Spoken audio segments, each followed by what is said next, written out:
Di video sebelumnya kita pernah membahas tentang era post-truth. Era post-truth itu mengakibatkan krisis kepercayaan di berbagai macam aspek kehidupan.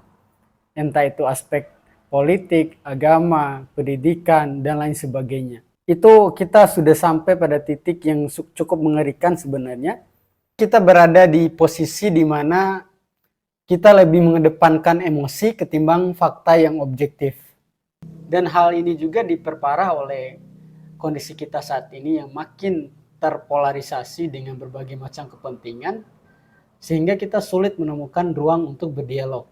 Selain daripada kondisi kita saat ini yang makin terpolarisasi, ini juga akan mengakibatkan semacam orang akan menilai sesuatu itu berdasarkan selera. Artinya dalam beberapa kasus sering kita temukan di akhir-akhir ini bahwa banyak individu yang hanya mengakses berita itu berdasarkan berita yang disukai saja. Kalau berita yang tidak disukai kayak hal-hal yang mungkin menyindir kita pribadi itu kayak langsung scroll saja gitu. Kita cenderung menghindari berita yang tidak sesuai dengan keinginan kita. Dan pada akhirnya itu akan membentuk karakter yang tidak membuat kita menjadi manusia yang open-minded.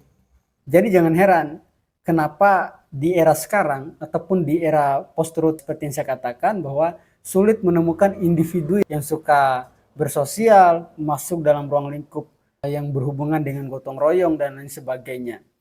Dan lucunya masih banyak orang yang menyalahkan teknologi gitu. Sebenarnya kalau kita berbicara tentang teknologi kan itu tergantung daripada kebijaksanaan kita dalam memahami sebuah informasi yang bergerak sampai hari ini. Ya kembali lagi pada si pengakses informasi ini. Seberapa bijak kita mau mendalami informasi yang berkembang. Di akhir video saya ingin mengajak kepada kita semua bahwa kita harus bijak dalam menggunakan media sosial.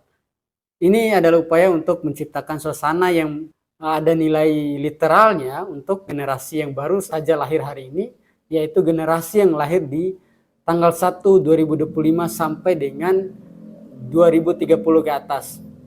Karena cukup disayangkan juga kita mengajarkan kepada generasi-generasi saat ini untuk menjadi generasi yang responsifnya dengan cara emosional. Itu satu hal yang cukup mengerikan teman-teman sekalian.